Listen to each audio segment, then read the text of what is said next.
The crowd roared like thunder under the twin suns. Thousands of alien eyes stared down into the great arena, waiting for the fight of the century. In the center, blood had already soaked into the red sand. The last challenger's body was still, being dragged out, lifeless, and now a human stood there, confused and out of place. His name was Jace Carter, a soldier from Earth who had crash-landed on this alien world just a week ago. He didn't come here to fight. He came to survive, but now he had been forced into combat. They call this justice. He muttered under his breath. More like a death sentence high above on a golden balcony. The alien queen sat with her royal court. Her champion stood beside her 8-foot-tall beast of muscle and bone armor. A legend in this world, undefeated in over 300 fights. And now he was ready to kill again. Jace didn't have fancy weapons, just a broken translator, a basic energy blade, and a lot of bad luck. He could hear laughter from the crowd. Most thought this was a joke, a human against their strongest warrior. Not even worth betting on. The bell rang, the champion charged like a monster. Sand flying beneath his feet. His roar shook the walls of the arena.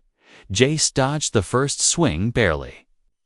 The second strike grazed his arm, burning through his uniform. He stumbled back, heart pounding. "Think, Jace, think," he whispered. "Use your size. Use your speed." Unlike the champion, Jace wasn't heavy. He was quick, flexible, and had learned to fight in tight spaces. He rolled under another strike and sliced behind the alien's knee. It didn't do much, but it made the crowd go silent. Then he struck again, aiming for the neck. The champion blocked, but Jace wasn't aiming to kill yet. He was studying, watching, waiting. The alien charged again, but Jace leaped onto a nearby pillar, jumped off, and stabbed deep into the warrior's exposed chest. The blade went in sparks, and blood flowed. Crowd screamed. The champion staggered, eyes wide in shock. Then he fell. Silence covered the arena. Jace stood there, breathing hard. Covered in sweat and alien blood, his blade cracked in half in his hand. The queen stood slowly, her golden eyes locked onto Jace. Her advisor leaned close and whispered something.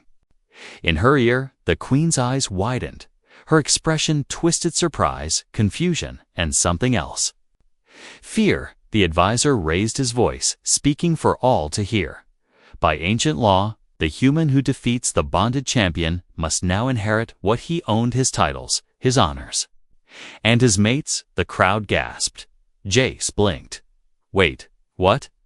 He whispered. 3 tall alien women were brought forward.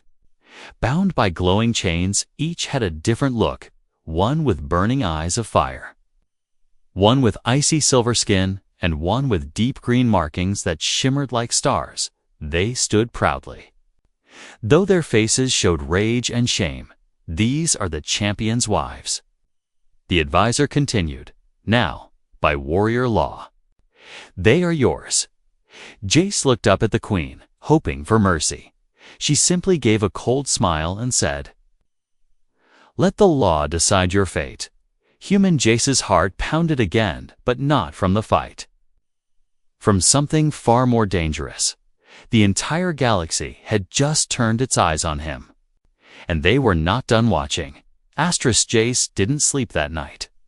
Not because of the pain from the duel, but because of what came after. He sat in a high tower room, alone, his hands still stained with the blood of the alien champion he'd defeated. Outside, the alien city pulsed with lights and music.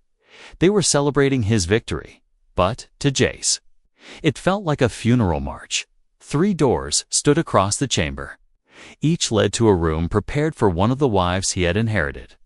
He hadn't even spoken to them, hadn't asked for them, hadn't agreed to any of this. It didn't matter. The law was older than the queen herself, and now everyone expected him to act like some royal male, like a conqueror, like a husband. The first one to enter was the tall woman with flame-colored eyes. She stepped through the archway like a storm, her armor clinking softly, her chin high. "You," she growled, her voice sharp like glass. "I will never lie with you. Human, I would rather die."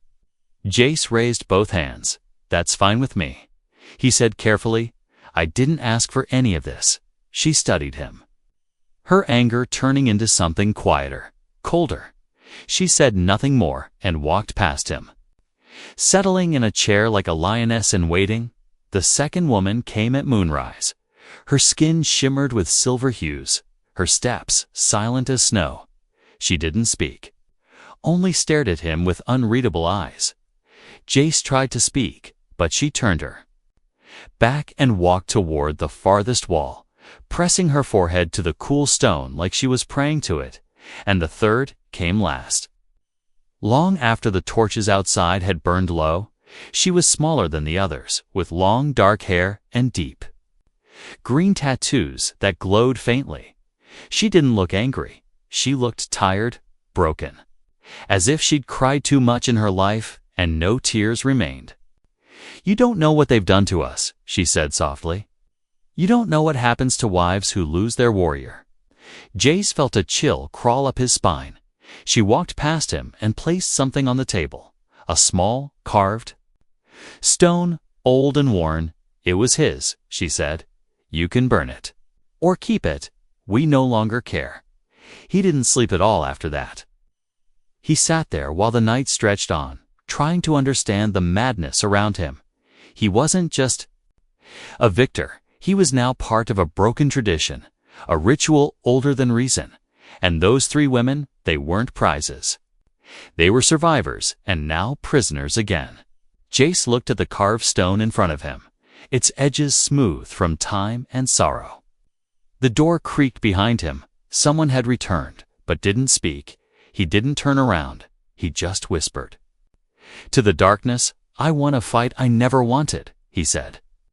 "And now I've inherited chains I cannot break." Outside, in the streets below, the city cheered for their new warrior king. But in that room, 4 strangers sat in silence, not celebrating, not bonding, just waiting for the next cruel turn of fate. The temple floor was cold beneath Jace's bare feet as he stepped inside. The air smelled of ash, oil, and something bitter. Like burned flowers, he wasn't told what this ceremony was for, only that it was required by law. 3 alien priestesses circled him slowly, humming in a strange, haunting tone. At the far end of the chamber stood the 3 wives, dressed in dark ceremonial robes, their faces covered with metallic veils. Jace wasn't allowed to speak, not until the ritual began. One priestess stepped forward and said in a sharp voice, "The warrior must be judged by the bondmates." Another added, "They may accept, reject, or challenge the union each with its own price." Jace's hands curled into fists.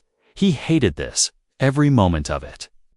But he stood still, not for himself, but because he knew whatever he did would reflect on them, the women who didn't ask for this either. The first wife stepped forward, the one with fire in her eyes.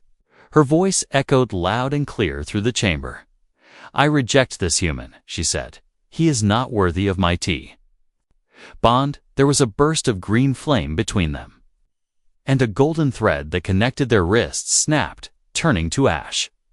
The crowd of nobles seated in the shadows let out a disappointed hiss. Jace didn't blame her. He would have done the same. The second wife walked forward now, silent as ever. She didn't speak, just stared at him. Then at the priestesses. She raised her hand slowly and sliced her palm across a ritual blade, letting the blood drip onto the floor. "I challenge this," she said in a whisper. But not with a weapon. Gasps filled the temple. Even the priestesses looked confused. "You? Choose a vow test." One of them asked in shock. "That hasn't been done in over 200 cycles." She nodded once, without fear. Jace didn't know what that meant, but he knew it couldn't be good. Then came the third wife, her step shaky, her eyes filled with something like fear or guilt. She didn't raise her head when she spoke. "I accept him," she said, "but only to survive." A second golden thread formed between her wrist and his, glowing faintly in the dim light. Jace couldn't breathe. Not because he was hurt, but because none of this felt like victory.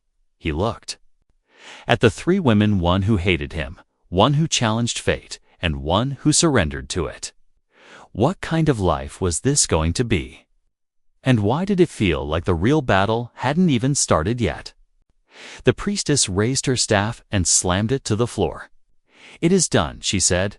"May the gods of binding now watch over your union." As the lights dimmed and the ritual ended, one of the wives turned and looked back at him through her veil, not with hate, not with sadness, but with a strange warning in her eyes. Like she knew something terrible was coming. Jace stood alone again, but this time he was bound to three fates, and at least one of them would try to break him. The blade missed his throat by less than an inch. Jace rolled from his bedding just in time, his heart slamming against his ribs like a war drum. A second blade came down. He grabbed a metal tray from the table and blocked it, sparks flying into the darkness. It was pitch black in the chamber. Only the moonlight spilling through the cracks in the wall showed the shape of his attacker. Fast, tall, armored in black silk, and completely silent. Assassin Jace didn't need to guess. He knew this wasn't a robbery. This was a message. He kicked the figure in the chest and scrambled backward, crashing into a shelf of ceremonial scrolls. The assassin lunged against Jace's duct, then tackled the figure against the wall. His fist struck metal, not flesh, and pain screamed through his hand. Another blade appeared in the figure's palm. Thin and glowing blue, Jace was sure that was it until someone else moved. There was a blur from the far doorway, a flash of claws, a hiss of breath. And then the assassin was on the floor, lifeless, standing over the body, breathing heavily. Was the first wife the one with fire in her eyes? Her robes were gone, replaced by light armor, her hair tied back, blood dripping from her curved blade. "I heard the whispering earlier," she said coldly. "Someone was paid to end you tonight." Jace stared at her, not knowing what to say. "You're safe," she added. "But don't think it means I care." She turned to leave, but stopped when he spoke. "You didn't have to come," he said. "So why did you?" She didn't turn around, but her voice dropped to a whisper. "Because if they kill you, they'll sell us again." Then she vanished into the shadows, leaving only silence and a dead body behind. Moments later, the second wife appeared, silent. As before, she stepped over the corpse and examined the blade it carried. "A Zichtafang," she murmured. "Illegal for open use. Only nobles carry these?" Jace blinked.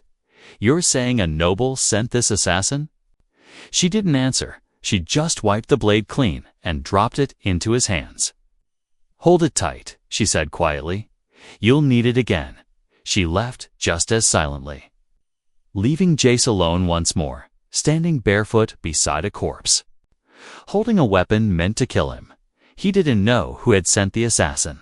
But one thing was clear. His victory in the arena had made him more than just a husband to three alien women. It had made him a threat, and someone, somewhere, wanted him erased before dawn. Asterisk rain fell softly on the stone balcony as Jace leaned against the cold rail. His hands still wrapped from the fight the night before. He hadn't slept, again, inside the chamber. The three wives slept in separate rooms, doors closed, hearts sealed even tighter. But tonight, one of them had left her door open, just enough to be noticed. The third wife, the quiet one, the one who had accepted him only to survive her room, was dark except for a flickering crystal lamp, casting a pale green glow on the walls. Jace stood at the doorway, uncertain, but she didn't tell him to leave. So he stepped inside. She sat on the floor, arms around her knees, her hair down, loose. Without the royal ornaments, she looked almost human. "I thought you were asleep," Jace said gently. She didn't look at him, just stared out the window. "I haven't truly slept in years," she whispered. Not since the first time I was taken. Jace felt the words hit like a stone in his chest. Taken, not chosen, not loved, not wanted, just claimed by tradition and law. He knelt beside her but kept a respectful distance. "You don't have to talk about it," he said. "I want to," she replied, still watching the rain. "Because you're different." She turned her face toward him finally. Her eyes weren't glowing like before. They were tired, haunted, but clearer than ever. "They used to call me the prize of the palace," she said. "My markings are rare. My blood carries a royal mutation. They married me to the champion before I even knew what love was." Jay stayed quiet, letting her speak, letting her breathe. "I thought when he died I would be free," she said. "But then you came."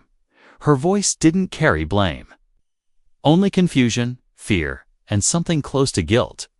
"I'm not your jailer," Jace said softly. "And I'm not your master. I don't want power over you." She nodded, then slowly reached out and touched his bandaged hand. Her fingers were cold, but steady.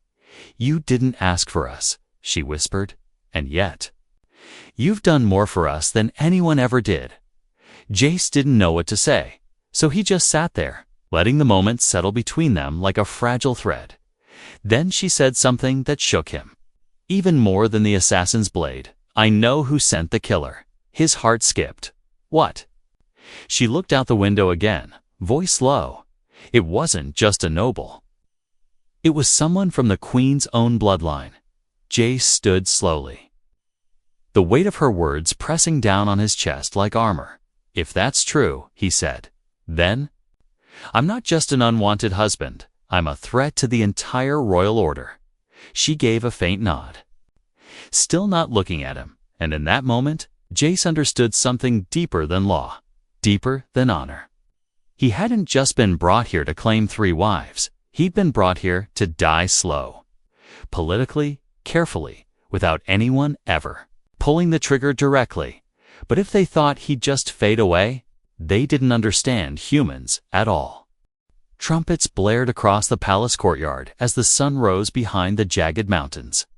Today was not a day of rest. Today was trial day. Jay stood in front of a long mirror, tightening the strange alien straps across his chest. His new armor fit awkwardly, as if the fabric itself hated him. The trial of the husband was about to begin.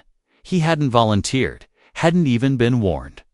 A servant simply whispered, "By royal decree, you must prove your worth," and then left. Worth? What did that even mean here? He walked through the palace halls, guided by guards who refused to speak to him. His 3 wives followed behind in silence, each dressed for war, not marriage. The crowd that awaited them was larger than the arena crowd during the duel. Thousands filled the circular stone coliseum, nobles seated high above, commoners chanting below. And at the very top, on her golden throne, the queen watched with her fingers steepled under her chin. One of her advisors leaned down and said something. She didn't react, just kept her eyes locked on Jace. The announcer's voice echoed through the stone. "By the laws of blood and union, the human who claimed to the fallen champion's bondmates must now face 3 trial: strength, wisdom, and loyalty." The gates on the far end opened, and 3 beasts were released, one by one. The first was covered in thick spikes, drooling venom. The second was blind, but moved by sound alone. The third was something worse all, human-shaped, but clearly not alive. The wives didn't look at Jace. Not yet. He was thrown a blade and a short shield, both ceremonial and dull. He faced the first beast and remembered what he was taught. Nothing. He'd had no training for this, no rules, no help. He didn't fight to win. He fought to stay alive, dodging and tripping the creature until it fell on its own spikes. The crowd booed. They wanted blood, not tricks. Then came the second beast, the Sound Hunter. Jace tore off a piece of his armor and threw it across the arena. distracting the monster with echoing noise. Then he used a spear to pierce its underbelly, ending it fast. Still, no cheers. The final test was different. The third creature moved. Like a human, fought like one, and mimicked Jace's every move. It wasn't about winning. It was a test of restraint, a mirror battle. Jace realized something: if he attacked, the creature would attack. If he showed patience, it copied his calm, so he dropped his blade. The mimic stopped moving. Then he stepped back, raised his hands, and bowed. The mimic bowed too, then faded into ash. Silence took over the entire Colosseum. The crowd didn't know how to react. Jace had passed all 3 trials without killing, in rage, without pride. The queen rose from her throne. Her voice was calm, but sharp as a blade. "By tradition," she said, "you have proven yourself, but tradition is no longer enough." Gasps echoed around the arena. She continued, "I call for a new judgment, a vote of the council, to determine if a human can truly stand beside our blood." The wives turned then, all 3, each of them locking eyes with Jace. They knew what this meant. If the council said no, he would be executed by law, his blood erased, and they would be resold as war brides to new masters. But if they said yes, the entire structure of the empire would begin to crack. Jace stepped forward, blood on his hands, sweat in his eyes, but no fear in his voice.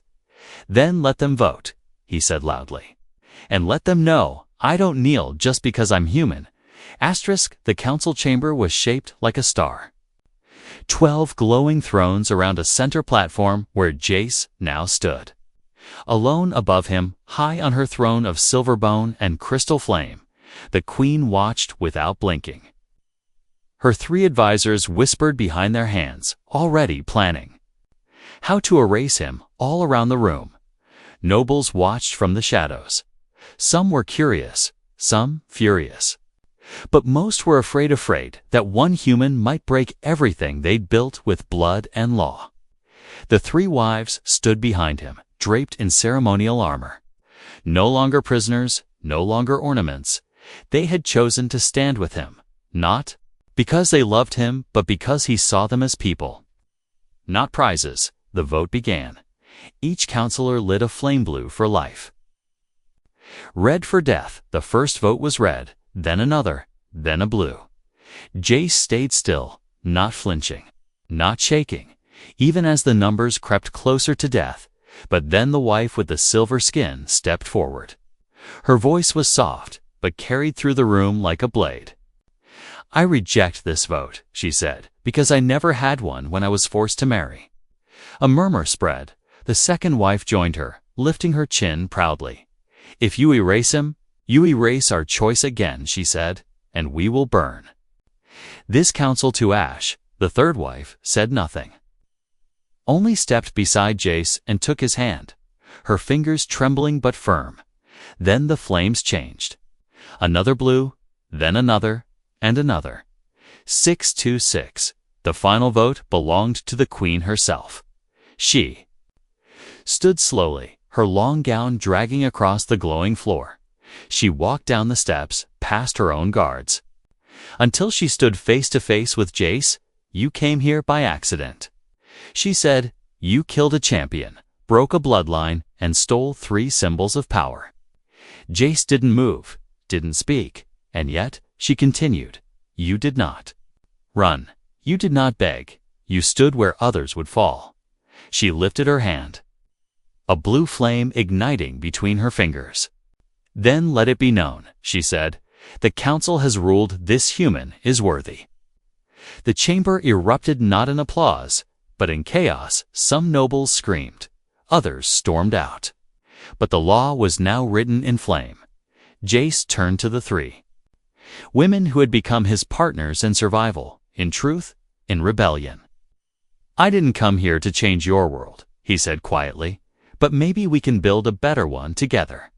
The first wife gave a slight smile for the first time. The second nodded with respect. The third leaned her head against his shoulder. Whispering just one word, "Free outside," the twin suns rose over the alien capital. But something else had risen to a new future, where one human, three once forgotten wives, and an empire of watching eyes stood at the edge of change, and this time nobody would look away.